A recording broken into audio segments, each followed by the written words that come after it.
Tu sais, Clara, il y a quelque chose de magique dans ces livres. Dès que tu ouvres une page, tu entres dans un autre monde. Je me demande si ça existe vraiment des mondes parallèles où l'impossible devient possible. Tu es vraiment trop rêveur, Alexandre. Les livres, c'est juste des histoires, rien de plus. Mais qui sait, peut-être que un jour, une de ces histoires va nous emmener quelque part qu'on n'aurait jamais imaginé. T'as entendu ça? Ça venait du livre. C'était comme un souffle, aussi que le livre répondait à ma pensée. Vous avez libéré le pouvoir des livres, jeune lecteur. Chaque histoire renferme un voyage qui attend d'autres vécus. Mais attention, ce n'est pas sans risque.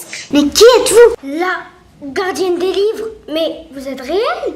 Bien plus réel que vous ne l'imaginez.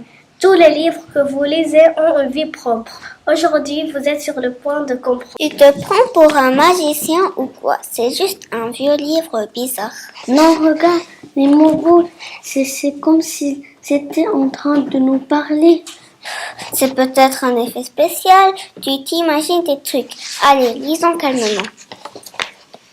Le voleur apparaît dans la salle. La sorcière attendait les enfants devant la porte de l'école. J'attends les bons enfants pour les manger. Les oiseaux chantent sur le toit de la maison. Lina, regarde, le voleur, la sorcière et bien d'autres personnages des contes. Tu crois qu'on joue avec quelque chose de dangereux là? Ce que vous tenez entre vos mains n'est pas simplement un livre. C'est une porte vers un pouvoir ancien. Mais sachez ceci. Chaque livre peut vous aider. Mais comment on fait ça? Comment comprendre ce pouvoir? Bonjour les enfants, je suis la déesse des livres. Cette clé ouvrira la sortie, mais pour l'utiliser, vous devez comprendre ce que représente réellement un livre. Les livres ne sont pas seulement faits pour être lus, ils ont un pouvoir.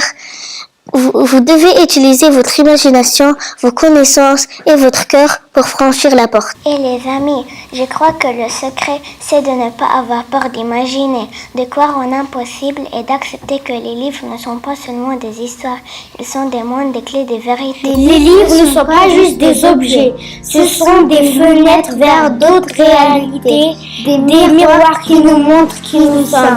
Si nous savons les lire avec notre cœur, nous pouvons changer notre destin. La lecture est une amitié. J'aime lire. La lecture nourrit l'esprit. Lire, c'est boire et manger. La lecture épanouit l'homme. J'aime lire. La lecture est le chemin vers la liberté. La lecture est une porte magique. La lecture est la clé des évasions. L'esprit qui ne lit pas n'écrit. J'aime lire.